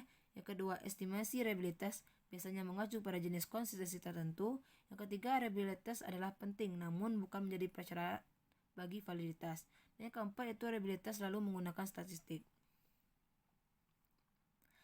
Alat untuk evaluasi tes non-tes untuk reliabilitas yaitu yang pertama tes tunggal. Adalah tes yang terdiri dari satu perangkat yang dikenakan terhadap sekelompok subjek dalam satu kali pelaksanaan. Yang kedua itu tes ulang. Adalah tes yang terdiri dari seperangkat tes yang dikenakan terhadap sekelompok subjek 2 kali. Dan yang ketiga itu tes ekivalen. Adalah tes yang terdiri dari 2 perangkat di mana soal-soal pada perangkat pertama ekivalen dengan soal-soal perangkat yang kedua.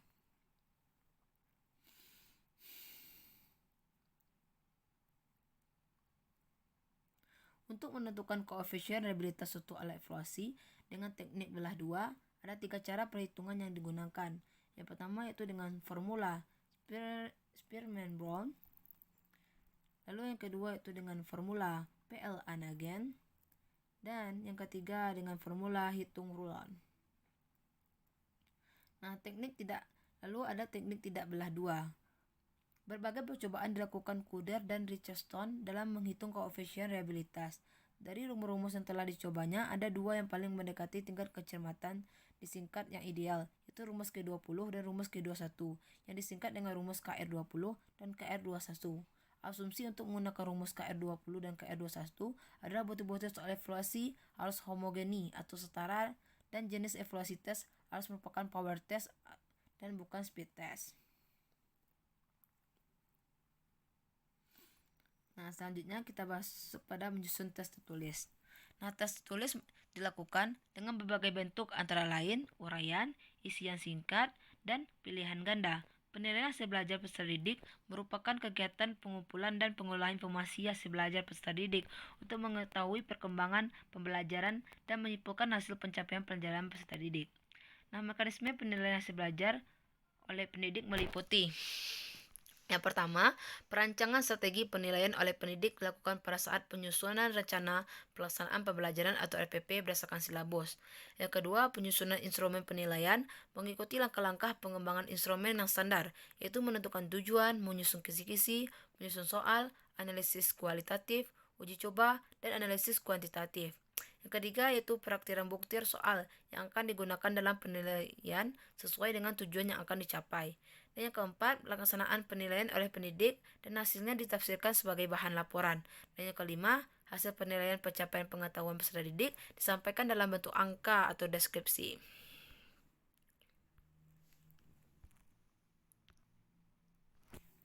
Nah, bentuk soal tertulis ini dapat diklasifikasikan menjadi 2 bagian.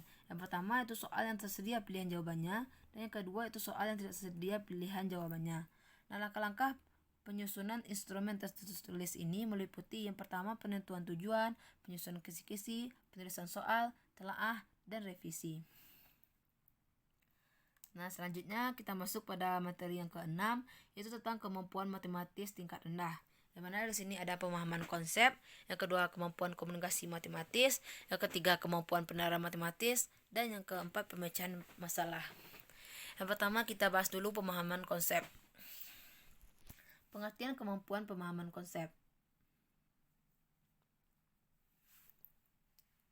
Kemampuan matematis. Sebelumnya kita bahas dulu pengertian kemampuan matematis. Kemampuan matematis adalah kemampuan untuk menghargai permasalahan, baik dalam matematika maupun kehidupan nyata. Selanjutnya itu pengertian pemahaman konsep.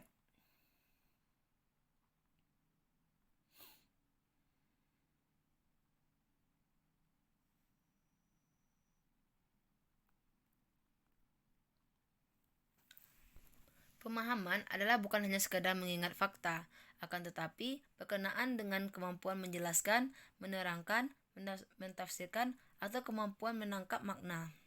Konsep adalah suatu kelas ataupun kategori stimulus yang memiliki ciri-ciri umum.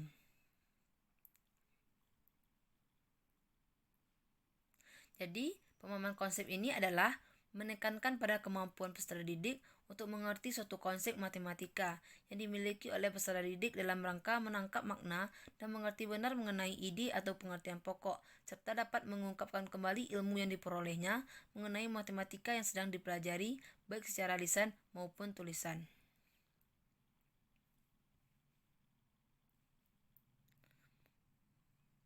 Nah, selanjutnya jenis-jenis pemahaman konsep. Ada beberapa jenis pemahaman konsep para ahli, yaitu Polya membedakan 4 jenis pemahaman.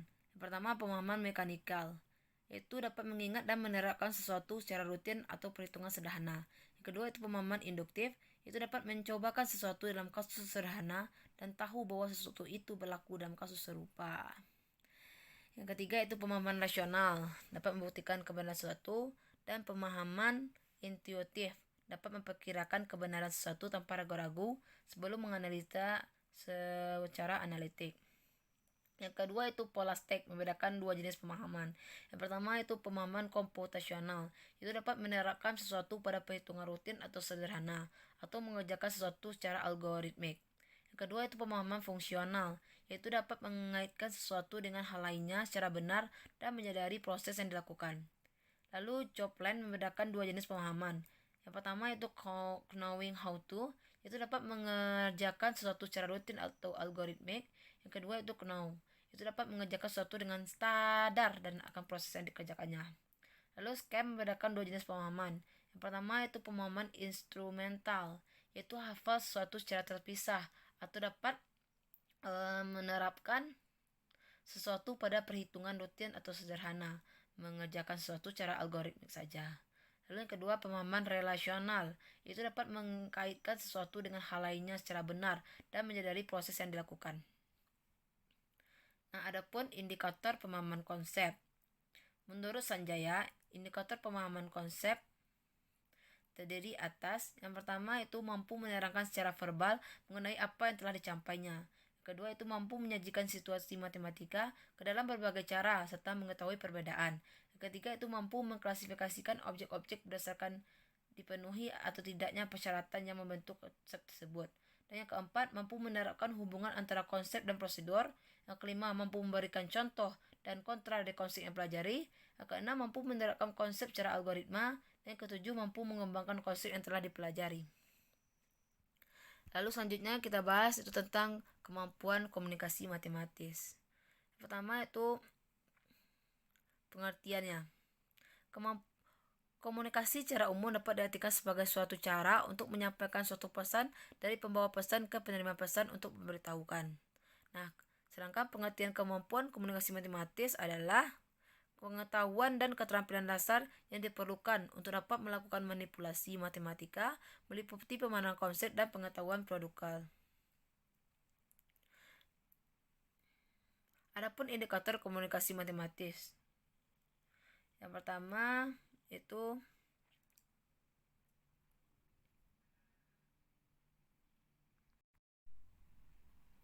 menurut Sufyan dan Mosley mengemukakan bahwa kemampuan komunikasi matematik tidak hanya menyatakan ide tertulis, tetapi lebih luas, yaitu bahkan kemampuan siswa dalam menyatakan, menjelaskan, dan menggambarkan, mendengar, menanyakan, dan bekerja sama. Lalu yang kedua, Sumarmo 2005 merinci kemampuan yang tergolong pada komunikasi matematik diantaranya yang A menyatakan suatu situasi, gambar, diagram, atau benda nyata ke dalam bahasa, simbol, ide, atau model matematika.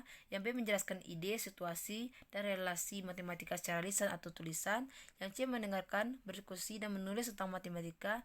Yang D membaca dan pemahaman dengan pemahaman suatu representasi matematika ditulis, membuat konjektur, menyusun argumen, merumuskan definisi, dan generalisasi.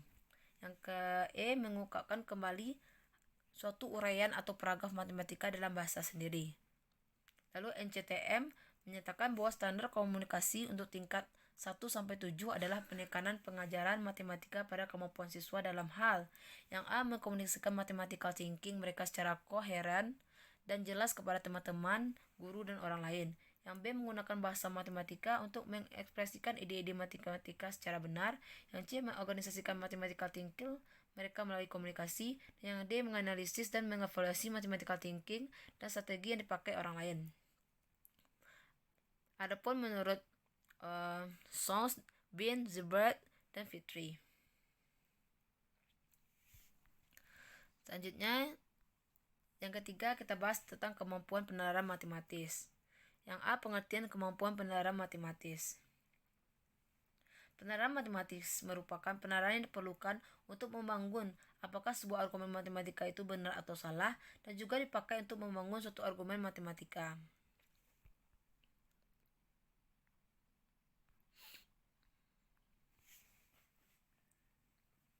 Penerapan matematis ini tidak hanya penting untuk melakukan pembuktian atau pemeriksaan program, tapi juga untuk melakukan inferensi dalam suatu sistem kecerdasan buatan. Adapun ciri-ciri penerapan matematis. Menurut Adi Surya, ciri-ciri penerapan itu ada dua, yaitu proses berpikir logis dan bersifat analitik. Sifat analitik ini merupakan konsekuensi dari adanya suatu pola berpikir tertentu. Analisis pada akhirnya merupakan suatu kegiatan berpikir berdasarkan langkah-langkah tertentu. Selanjutnya yang ketiga itu jenis-jenis penerapan matematis. Secara garis besar, penerapan ini terbagi atas dua, yaitu yang pertama penerapan deduktif, merupakan penarikan kesimpulan dari hal yang umum menuju hal yang khusus berdasarkan fakta-fakta yang ada. Yang kedua itu penerapan induktif, merupakan suatu proses berpikir dengan mengambil suatu kesimpulan bersifat umum atau membuat suatu pernyataan baru dari kasus-kasus yang khusus. Lalu selanjutnya itu indikator penalaran matematis. Indikator kemampuan penalaran matematis yang dikemukakan oleh tim PPPG Matematika adalah sebagai berikut. Yang pertama yaitu mengajukan dugaan, yang kedua melakukan manipulasi matematik, yang ketiga menarik kesimpulan, menyusun bukti, memberikan alasan, yang keempat bukti terhadap kebenaran solusi, yang kelima menarik kesimpulan dari pernyataan, yang keenam memberikan kesahihan suatu argumen, yang ketujuh menentukan pola atau sifat dari gejala matematis untuk membuat generalisasi. Selanjutnya yaitu pemecahan masalah. Yang pertama itu pengertian pemecahan masalah. Menurut Robert L. Solso, pemecahan masalah adalah suatu pemikiran yang terarah secara langsung untuk menentukan solusi atau jalan keluar untuk suatu masalah yang spesifik. Menurut Polya, pemecahan masalah merupakan suatu usaha untuk menemukan jalan keluar dari suatu kesulitan dan mencapai tujuan yang tidak dapat dicapai dengan segera.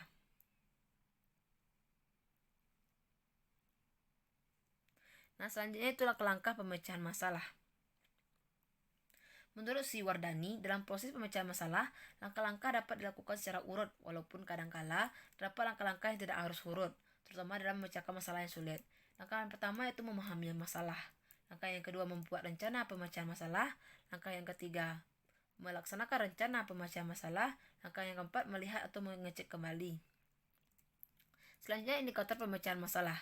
Indikator kemampuan pemecahan masalah menurut NCTM adalah yang pertama menyelidiki dan mengerti isi matematik, yang kedua itu menerapkan penggabungan strategi pemecahan masalah matematika, yang ketiga mengenal dan merumuskan permasalahan dari sesuatu yang diberikan, dan yang keempat menerapkan proses dari model matematika untuk sesuatu di dunia nyata.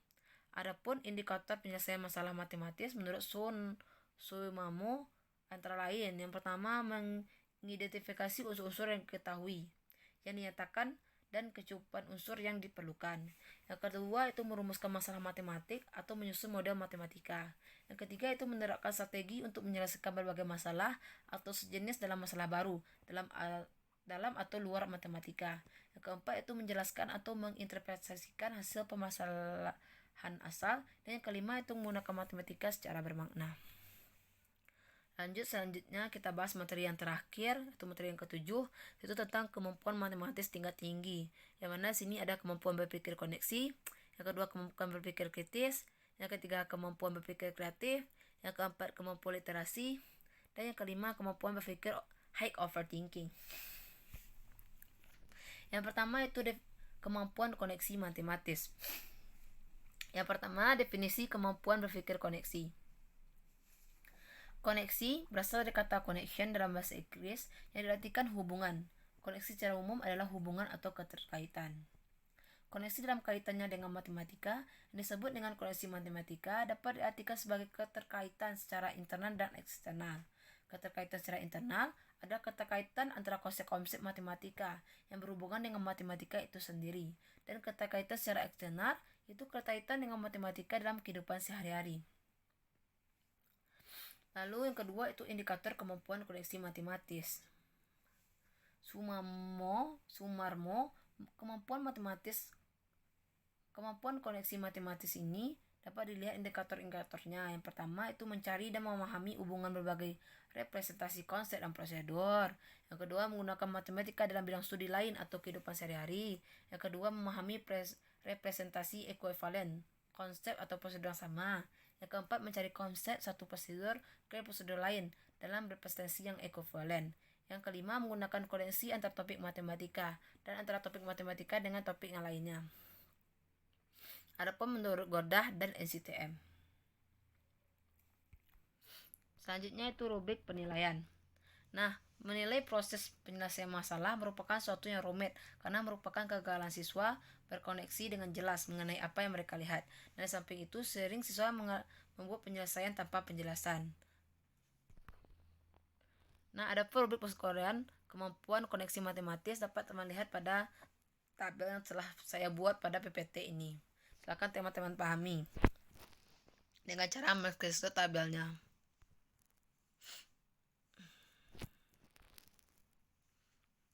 Baiklah, selanjutnya yang B itu kemampuan berpikir kritis. Yang pertama itu definisi kemampuan berpikir kritis. Nah, ada beberapa definisi berpikir kritis menurut beberapa ahli.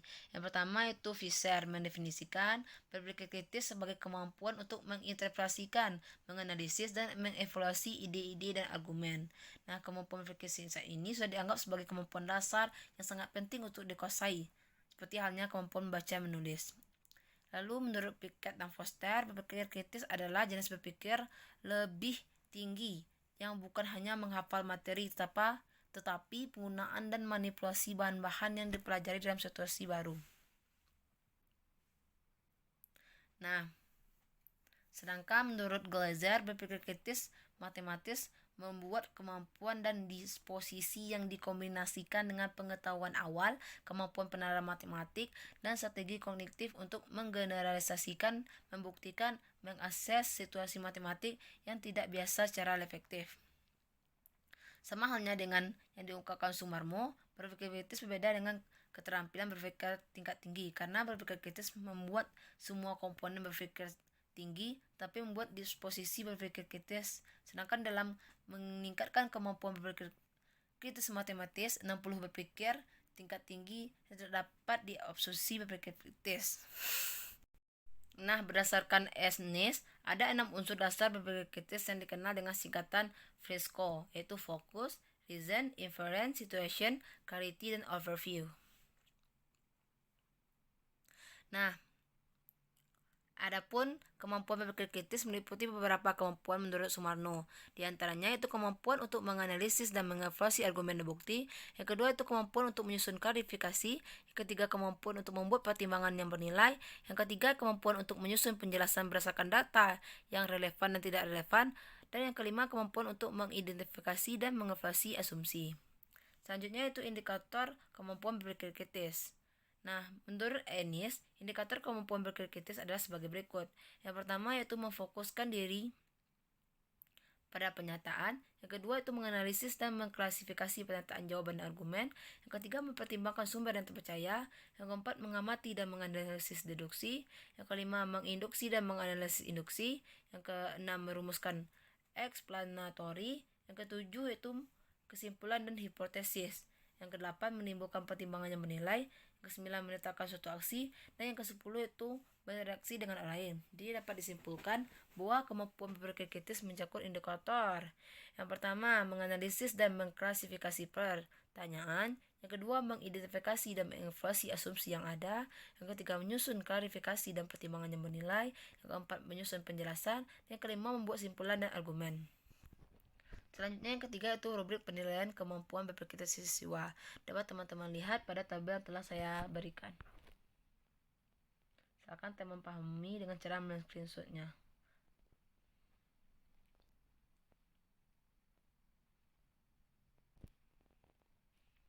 Nah, selanjutnya kita bahas tentang kemampuan berpikir kreatif. Yang pertama itu definisi kemampuan berpikir kreatif. Menurut Johnson, mengatakan bahwa berpikir kreatif adalah sebuah kebiasaan dari pikiran yang dilatih dengan memperhatikan intuisi, menghidupkan imajinasi, mengungkapkan kemungkinan-kemungkinan baru, membuka sudut pandang yang menakjubkan, dan membangkitkan ide-ide yang tidak terduga. Dia juga mengatakan bahwa berpikir kreatif merupakan kegiatan mental yang menumpuk ide-ide asli dan pemahaman-pemahaman baru. Nah, selanjutnya Munandar berpendapat bahwa berpikir kreatif ialah memberikan macam-macam kemungkinan jawaban berdasarkan informasi yang diberikan dengan penekanan pada keberambangan jumlah dan kesesuaian.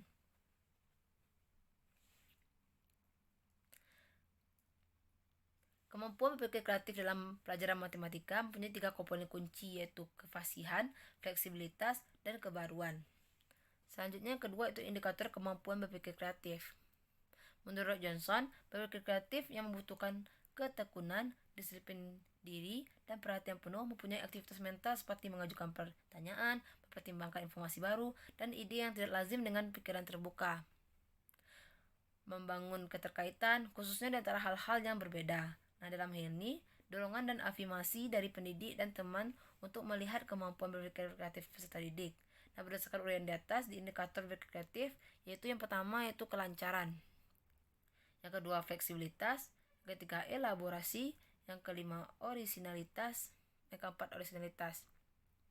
Adapun rubrik penilaian dari kemampuan berpikir kreatif ini dapat teman-teman lihat pada PPT yang telah saya berikan.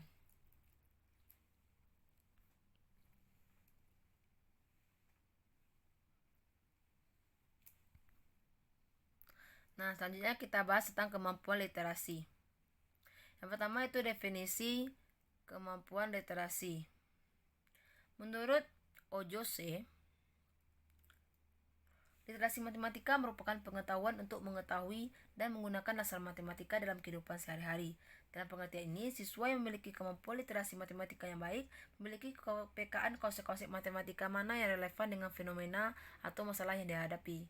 Menurut OECD, literasi matematika adalah kapasitas siswa untuk merumuskan, menerapkan, menafsirkan matematika dalam berbagai konteks. Menurut Sari, kemampuan literasi matematika dapat didefinisikan sebagai kemampuan siswa untuk merumuskan, menggunakan, dan menginterpretasikan matematika dalam berbagai konteks pemecahan masalah kehidupan sehari-hari secara efektif. Adapun indikator kemampuan literasi, di sini saya hanya membacakan menurut Nurjana saja. Yang pertama yaitu merumuskan masalah atau memahami konsep. Yang kedua menggunakan penalaran dan memecahkan masalah. Yang ketiga menghubungkan kemampuan matematis dengan berbagai konteks. Yang keempat memecahkan masalah. Yang kelima mengkomunikasikannya ke dalam bentuk matematis. Dan yang keenam menginterpretasikan kemampuan matematis dalam kehidupan sehari dan berbagai konteks. Adapun menurut Ojose dapat teman-teman lihat pada PPT yang sudah saya berikan. Selanjutnya rubrik penilaian kemampuan literasi dapat teman-teman perhatikan pada PPT yang sudah saya berikan ini.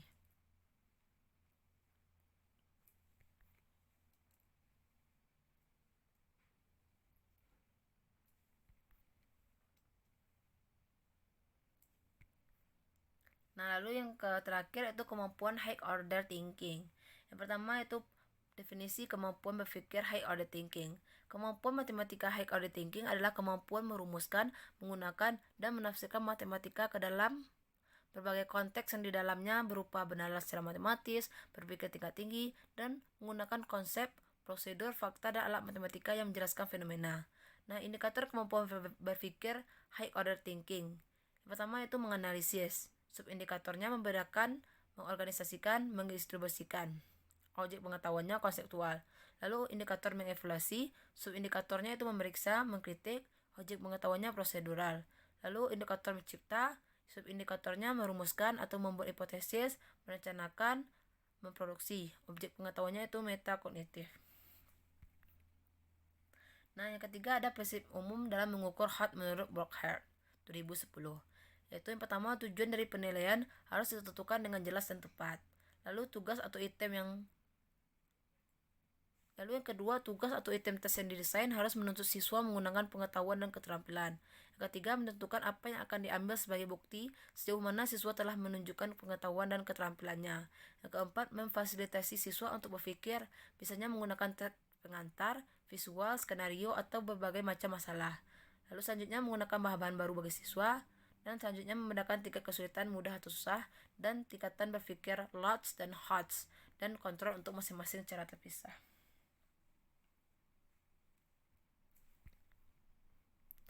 Nah, hanya itulah yang dapat saya jelaskan pada materi 1-7. Terima kasih atas perhatiannya dan jika ada kesalahan saya mohon maaf. Saya sudahi dengan wassalamualaikum warahmatullahi wabarakatuh. Ya, terima kasih. Baiklah, itulah penjelasan video dari saya. Jika ada kesalahan, saya mohon maaf. Terima kasih atas segala perhatiannya. Terima kasih kepada semua teman-teman yang telah menonton video saya. Dan semoga video yang saya jelaskan ini bermanfaat bagi kita semua. Sekian dari saya sudahi dengan wassalamualaikum.